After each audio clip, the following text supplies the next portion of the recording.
Hello guys, welcome back to education IQ. I hope आप सब अच्छे होंगे। तो डेली हम लोग जो द हिंदू न्यूज़पेपर पढ़ते हैं, जिसमें 8 से 10 मिनट के अंदर अंदर मैं आपको पूरा द हिंदू न्यूज़पेपर पढ़ाता हूँ। कोई भी इंपॉर्टेंट न्यूज़ हो आपके एग्ज़ाम के रिलेटेड, लेटेस्ट करंट अफेयर से रिलेटेड, उसको 8 से 10 मिनट के अंदर हम लोग कवर करते हैं। और जिस भी आर्टिकल के साथ कोई भी इंपॉर्टेंट टर्म हो वो भी मैं आपके लिए एक्सप्लेन करता हूँ। जैसे कोई ऑर्गेनाइजेशन का नाम आएगा, किसी स्टेट के किसी खास चीज़ का नाम आएगा, तो उसकी भी मैं एक्सप्लेनेशन आपको साथ साथ में दे दूंगा। इसके दो फ़ायदे होंगे, या एक तो आपके करंट अफेयर्स कवर हो जाएंगे, दूसरा किस तरह से न्यूज़पेपर को पढ़ना है, किस तरह से अप्रोच करना है, कौन सा आर्टिकल आपके लिए इम्पोर्टेंट है, वो चीज़ भी आपको पता चल जाएगी। और दूसरी बात ये है कि आपको डे टू डे वर्ल्ड में क्या चल रहा है वो भी समझ में आएगा। तो रेगुलरली इन सेशंस को देखो। डेली शाम को, मंडे टू सैटरडे शाम को 7 बजे मेरा वीडियो आएगा। जैसे ही मेरा वीडियो आएगा तुरंत मैं टेलीग्राम पे लिंक दे दूंगा, तो टेलीग्राम को आप लोग ज्वाइन कर लेना। टेलीग्राम का जो लिंक है वो मैं कमेंट बॉक्स में दे दूंगा, जो मेरा फर्स्ट कमेंट होगा। तो स्टार्ट करते हैं आज का द हिंदू न्यूज़पेपर। मेरा नाम है अभिलाष। फर्स्ट न्यूज़ क्या है? पीएम मोदी ने कहा है, work hard, third term crucial for nation's progress, PM to BJP cadre. तो बीजेपी के जो कार्यकर्ता हैं, जो लोग हैं, उनको मोदी जी ने कहा है कि आप लोग जो हैं एकदम वर्क मतलब मेहनत से काम कीजिए, क्योंकि जो थर्ड टर्म होने वाली है ना, वो बहुत क्रूशियल है कंट्री की प्रोग्रेस के लिए। ठीक है, तो आप लोग जो हैं वो पूरे देश का जो मतलब विश्वास है उसको जीतो, अपने वर्कर्स को मोदी जी ने कहा है। और मोदी जी ने ये भी कहा है कि हमारे ऊपर कोई भी जो है ब्लेम नहीं लगा पिछले 10 साल में। ठीक है, हमने अच्छे से काम किया है, और हमारा जो रिलेशनशिप है अरब कंट्रीज़ के साथ, ठीक है, वो भी अच्छा हुआ है। ओवर द टाइम जो है हमारा जो रिलेशन है, चाहे वो यूएई की बात हो, जो मैं आपको बताते जाता हूँ, सऊदी अरेबिया की बात हो, तो लगभग 5 अरब कंट्रीज़ हैं जिन्होंने मोदी जी को अपना गेस्ट ऑफ ऑनर का अवार्ड दिया था। अभी रिसेंटली यूएई के अंदर मोदी जी ने जो है उद्घाटन किया था एक मंदिर का। ठीक है, G20 समिट के टाइम भी जो है यूएई के साथ इंडिया ने जो है काफ़ी अच्छा जो है संबंध रखा था। और जो COP28 की जो मीटिंग है वो भी यूएई के अंदर ही इस बार जो है वो हुई थी। तो मतलब इंडिया का जो रिलेशन है अरब कंट्री के साथ भी इम्प्रूव हुआ है, मोदी जी ने कहा है। और हम लोग, हमारा जो अगला स्टेप होगा वो होगा विकसित भारत के लिए, मतलब 2047 तक हमें जो है विकसित कंट्री बनना है, मतलब डेवलप्ड कंट्री बनना है। तो उसके लिए जो थर्ड टर्म है वो काफ़ी इंपॉर्टेंट है। तो मोदी जी ने अपनी अचीवमेंट्स को जो है वो गिनाया है। नेक्स्ट न्यूज़ के ऊपर हम लोग चलेंगे। गवर्नमेंट में रैजिक it stands on Aadhaar as birth date proof with risk riders. तो क्या हुआ था, मोदी जी ने जो भी स्कीम हो, चाहे एमजी नरेगा स्कीम हो, तो और भी बहुत सारी गवर्नमेंट की स्कीम थी जिसमें कंपलसरी कर लिया था कि आपका जो है ना वो आधार कार्ड होना चाहिए। ठीक है, उसी के बेसिस पे जो है आपको स्कीम का बेनिफिट मिलेगा। तो जिन लोगों के भी आधार कार्ड में कुछ गड़बड़ आ रही थी, नाम में, डेट ऑफ बर्थ में, तो उनको इस स्कीम का बेनिफिट नहीं मिल रहा था। ठीक है, तो जिससे काफ़ी लोगों को परेशानी आ रही थी। तो अभी मोदी जी जो है, मतलब जो गवर्नमेंट है वो शायद रैजिक करेगी, थोड़ा सा बदलाव लाएगी। जो आधार कार्ड है शायद उसको नहीं देखेगी। गवर्नमेंट ने ये थोड़ा सा इशारा दिया है कि वो इसके ऊपर जल्दी ही जो है वो क्लैरिफिकेशन देगी। और इसके मतलब आधार के बेस अलावा वो जो है एक रिस्क बेस असेसमेंट करेगी, और उसके बाद जो है लोगों को बेनिफिट दिया जाएगा जो भी स्कीम्स होंगी। ठीक है, तो आधार का जो रोल है उसको थोड़ा सा कम किया जाएगा, क्योंकि बहुत सारे लोगों का जो आधार कार्ड पे जो डेटा है वो गलत रहता है। नेक्स्ट न्यूज़ के ऊपर चलेंगे। Centre trying to stop aid by deactivating Aadhaar card. तो जो ममता बनर्जी है, वेस्ट बंगाल की चीफ मिनिस्टर है, उन्होंने आरोप लगाया है बीजेपी की गवर्नमेंट पे कि बीजेपी गवर्नमेंट क्या कर रही है, ये क्या कर रही है, ये मतलब आधार कार्ड्स के को, लोगों के जो आधार कार्ड हैं उनको डीएक्टिवेट करके, ठीक है, और उनको जो है, जो हमारी गवर्नमेंट की स्कीम है उनसे वंचित कर रही है। ममता बनर्जी ने ये आरोप लगाया है। ठीक है, मत क्योंकि अपकमिंग इलेक्शन आने वाली है, तो वो अपनी जो इमेज है वो अच्छी पोर्ट्रे करवाना चाहती हैं, लेकिन मोदी गवर्नमेंट जो है वो उनको रोक रही है। ठीक है, ये आरोप है सीधा सीधा ममता बनर्जी का। ठीक है, उसके बाद हाँ, ये इंपॉर्टेंट है, ये आपको एग्जाम में आ सकता है। New lapwing observed at Warangal lake in at a first in India.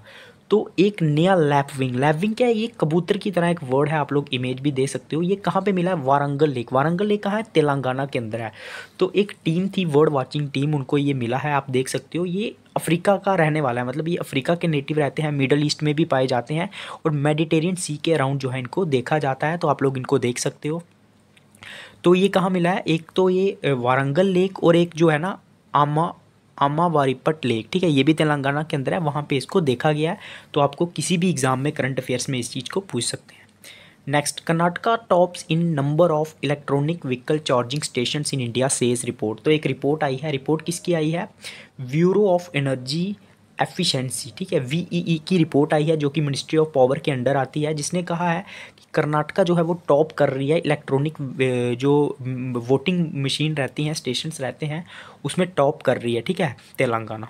तो आप देख सकते हो 2017 में जो कर्नाटका है ये फर्स्ट ऐसी बनी थी, एक came to be the pioneer in by India by introducing the first electronic vehicle policy. तो सबसे पहले जो इलेक्ट्रॉनिक व्हीकल पॉलिसी आई थी वो भी कर्नाटका के अंदर में आई थी, ठीक है। तो ये सारी चीज़ें आपको याद रखनी है, आपको एग्जाम में पूछ सकते हैं। और अभी इसने टॉप किया है, सबसे ज़्यादा चार्जिंग स्टेशन जो है वो कर्नाटका है।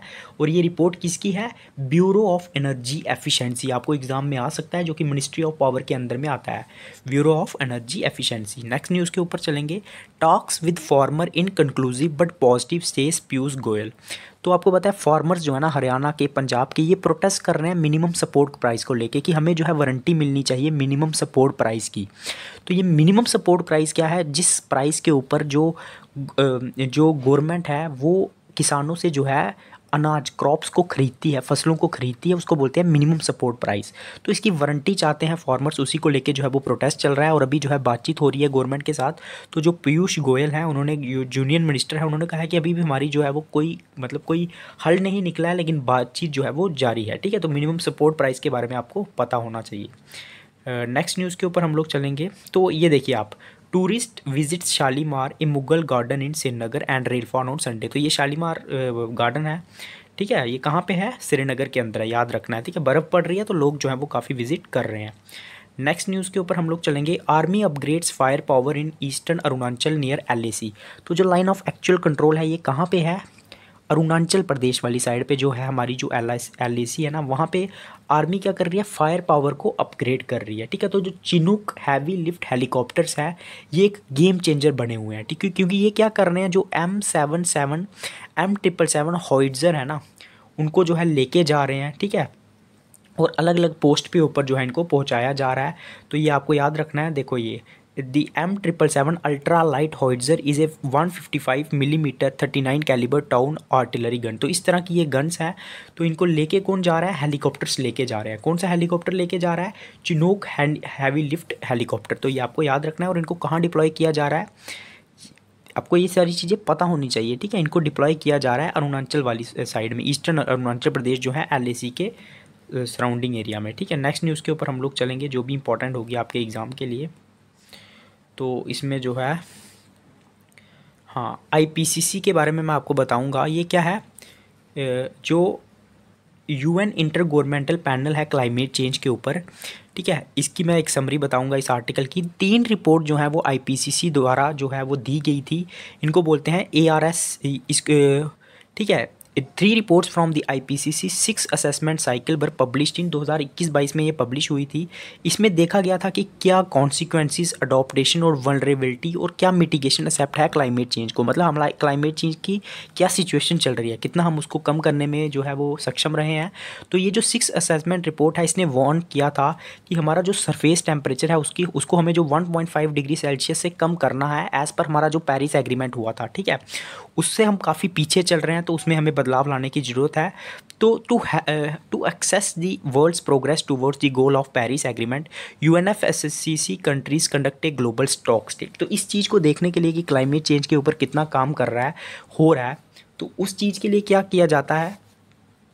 उस चीज़ के लिए जो है वो मतलब उस प्रोसेस को बोलते हैं ग्लोबल स्टॉक स्टेक, ठीक है। वो एक ग्लोबल स्टॉक स्टेक जो है वो कंडक्ट किया जाता है, जिसमें देखा जाता है कि क्लाइमेट के ऊपर कितना काम हो रहा है। उसके बाद क्या है? Why open artificial intelligence new video generator Sora is making splash. तो एक new artificial intelligence video generator आया है, ठीक है।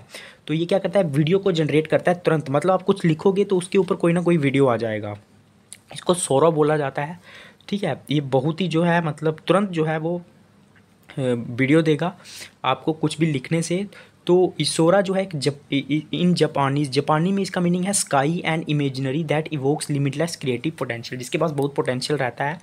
तो ये चैट GPT की तरह ही है, ठीक है। तुरंत जो है वो वीडियो को जो है वो क्रिएट करता है। तो ये इसके बारे में आपको, सौरा के बारे में आपको पता होना चाहिए। तो इसमें और ज़्यादा कुछ इंपॉर्टेंट नहीं है, जो जो इंपॉर्टेंट था वो मैंने बता दिया है, ठीक है। उसके बाद आज का वर्ड क्या है, फ्रेनेटिक। फ्रेनेटिक का मीनिंग क्या होता है, एक्सेसिवली एजिटेटेड। एजिटेटेड का मतलब होता है डर से भरा होना, ठीक है। डिस्ट्रॉट विद फियर और अदर वायलेंट इमोशन, ठीक है। तो ये आपको याद रखना है। नेक्स्ट न्यूज़ के ऊपर हम लोग चलेंगे जो भी इंपॉर्टेंट होगी। तो इसमें वर्ल्ड की न्यूज़ में कुछ ज़्यादा इंपॉर्टेंट नहीं है, पूरा न्यूज़पेपर मैंने कवर कर लिया है। स्पोर्ट्स की न्यूज़ में इंडिया जो है वो टेस्ट मैच जीत चुकी है। उसके बाद जो है ना, इंडियन जो वुमेन है एशियन चैम्पियनशिप उन्होंने जीती है, ठीक है।